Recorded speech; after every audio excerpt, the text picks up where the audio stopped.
Assalamualaikum warahmatullahi wabarakatuh. Gimana kabarnya? Sehat kan? Semoga penonton setia channel Amplop Shortcut selalu dalam keadaan sehat walafiat. Ya, di video kali ini saya akan membahas tentang bagaimana merencanakan karir dan kiat-kiat sukses menghadapi psikotes. Sebelum mulai videonya, jangan lupa subscribe channel Amplop Shortcut dan aktifkan loncengnya agar senantiasa dapat memberikan informasi yang bermanfaat tentang seputar dunia pekerjaan.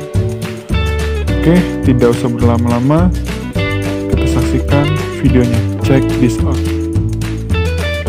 Perencanaan karir dan kiat sukses menghadapi psikotes. Problem dari para pencari kerja. Yang pertama adalah ketidaksesuaian kualifikasi kompetensi tenaga kerja dengan persyaratan kerja atau jabatan.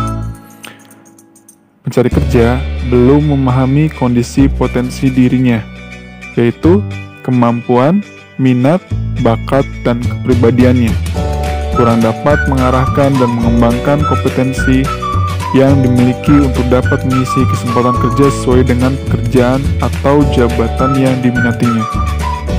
Gap atau kesenjangan antara jumlah pencari kerja dan lapangan kerja di suatu wilayah tertentu. Rencana karir. Bandura pada tahun 1997 mengatakan bahwa dalam membuat perencanaan dan pemilihan karir, individu harus memiliki keyakinan untuk mengatasi ketidakpastian mengenai kemampuan.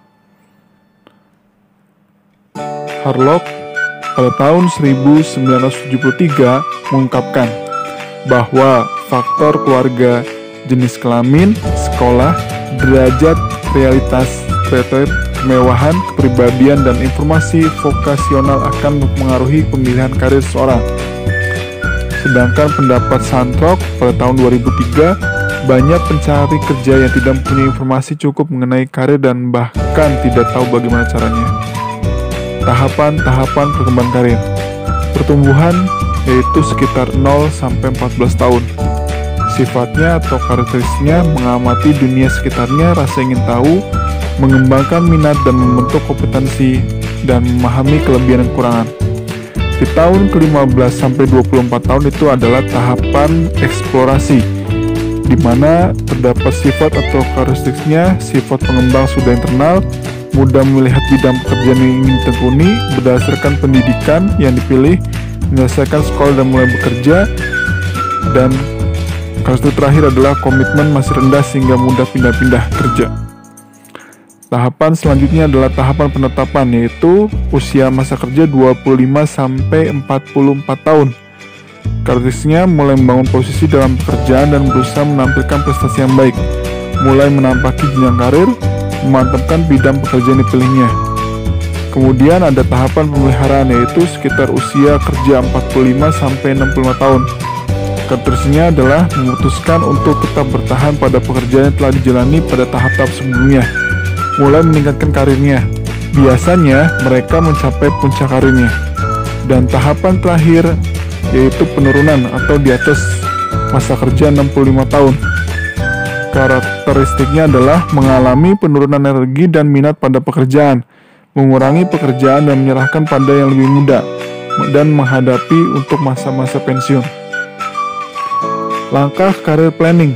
Langkah pertama adalah pemahaman diri kita sendiri, faktor personal yang dimiliki seperti kemampuan diri, bakat, minat, nilai, dan kepribadian.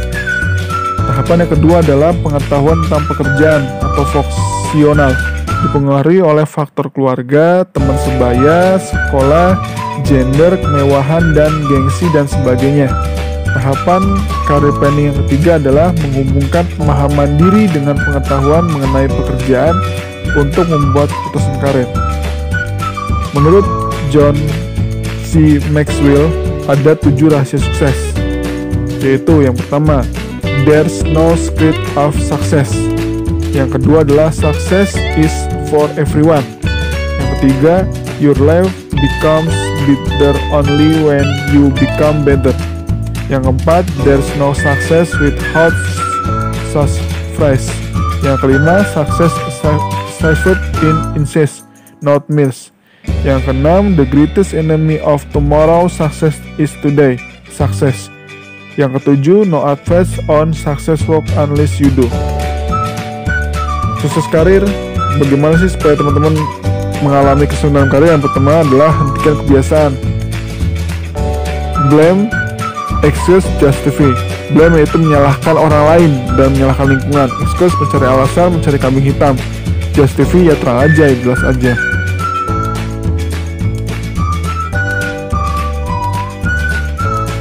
Selanjutnya adalah psikotes. Metode psikotes terdiri ada 3, yaitu tes tulis, observasi dan assessment counter, fokus dan leader list. Tes tulis yaitu tes kecerdasan, tes kepribadian, dan tes sikap kerja. Psikotes bertujuan mencari orang yang cocok dan pas, baik dari tingkatan kecerdasan, sifat, dan kepribadian serta minat, untuk disesuaikan dengan pendidikan ataupun pekerjaannya. Secara umum, tujuannya adalah untuk mendapatkan the right man of the right place. Perbedaan potensi yang dimiliki setiap individu menentukan perbedaan pola pikir, tingkah laku, minat, serta pandangannya terhadap sesuatu akan berpengaruh terhadap hasil kerja. Bisa jadi suatu pekerjaan ataupun jabatan akan lebih berhasil bila dikerjakan oleh individu yang punya bakat serta kemampuan seperti yang dituntut oleh persyaratan dari suatu pekerjaan atau jabatan itu sendiri. Keterampilan komunikasi verbal. Komunikasi adalah bentuk ekspresi diri secara verbal. Ekspresi perasaan dan pikiran individu disampaikan melalui lisan ataupun tulisan. Keterampilan komunikasi verbal terdiri yang pertama adalah active listening, yaitu mendengar aktif. Yang kedua, giving and receiving, memberi dan menerima kritik. Yang ketiga, dealing with different personality types, mampu berhubungan dengan berbagai tipe kepribadian individu. Komunikasi nonverbal yaitu secara nonverbal ekspresi pikiran dan perasaan individu disampaikan melalui bahasa tubuh, body language, berupa gestur dan mimik wajah. Pendapat Albert Meherdon, aktivitas tersampaikan pesan adalah sekitar 7%, jika hanya dari verbal kata-kata saja. 38% dari vokal yaitu tekanan, suara, nada suara, dan 55% dari nonverbal. Berarti kurang dari 35% sampai melalui komunikasi verbal, percakapan dan tatap muka. Sebanyak 65% lagi ya tersampaikan melalui komunikasi yang disampaikan secara nonverbal. Dalam relasi antara individu, kesan pertama yang ditinggalkan seorang saat bertemu dengan orang lain ditentukan oleh penampilan, cara berpakaian dan cara berbicara, dan kemampuan komunikasinya verbal dan terutama nonverbal. Jadi, berhati-hati dan pahamilah bahasa nonverbal Anda, karena bahasa tubuh atau body language menyampaikan 55-65% pesan yang tidak terkomunikasikan melalui bahasa lisan. Itu adalah kepribadian Anda yang sesungguhnya. Interview itu menceritakan tentang diri Anda. Bagaimana cara menjawabnya?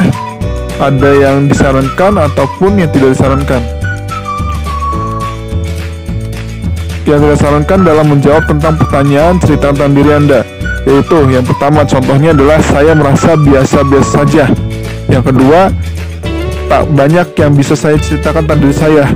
Yang ketiga, saya merasa. Yang keempat, saya kurang. Yang terakhir adalah nama saya bla bla bla, saya tinggal di bla bla bla, dibesarkan dalam keluarga bla bla bla, anak salah satunya dalam keluarga saya tidak perlu suka. Itu jawaban yang tidak disarankan.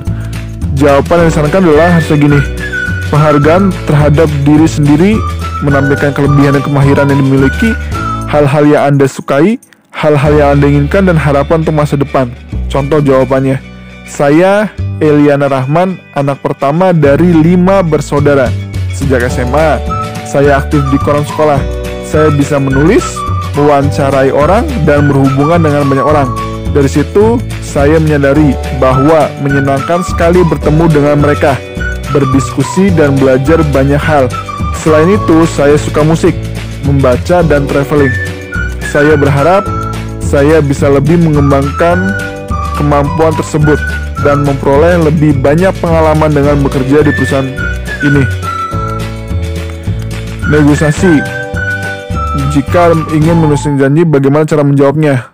Misalnya ada pertanyaan, berapa gaji Anda inginkan? Jawaban yang disarankan yaitu terserah perusahaan mau menggaji saya berapa. Seharusnya jawaban yang benar adalah kita cari tahu dulu pasaran gaji sesuai dengan posisi yang Anda lamar, riset.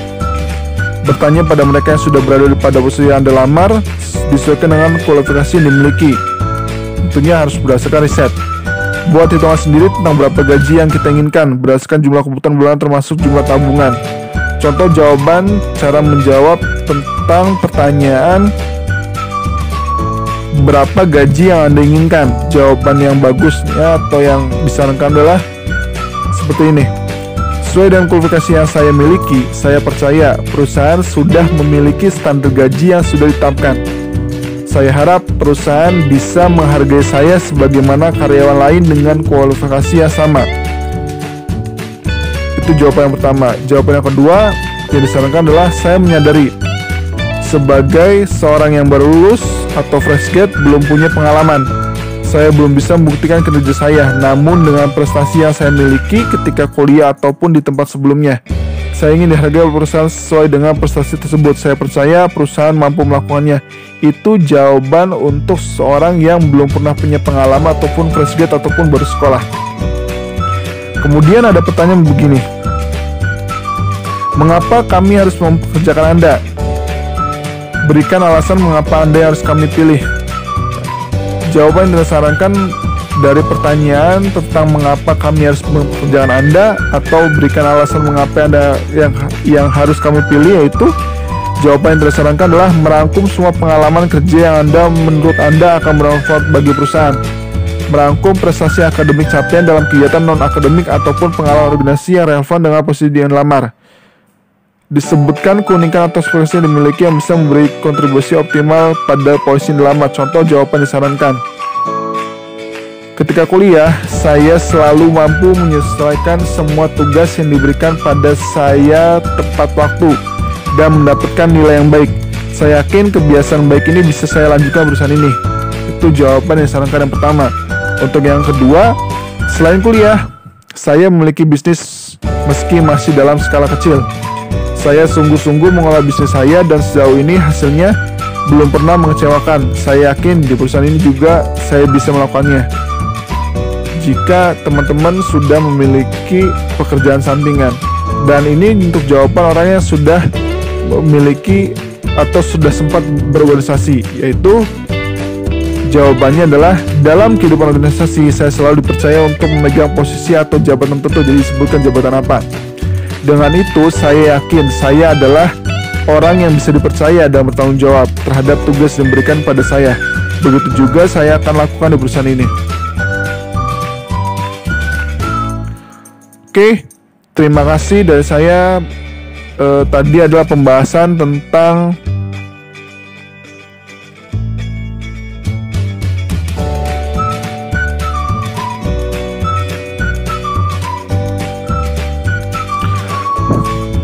perencanaan karir dan kiat sukses menghadapi psikotes dan wawancara.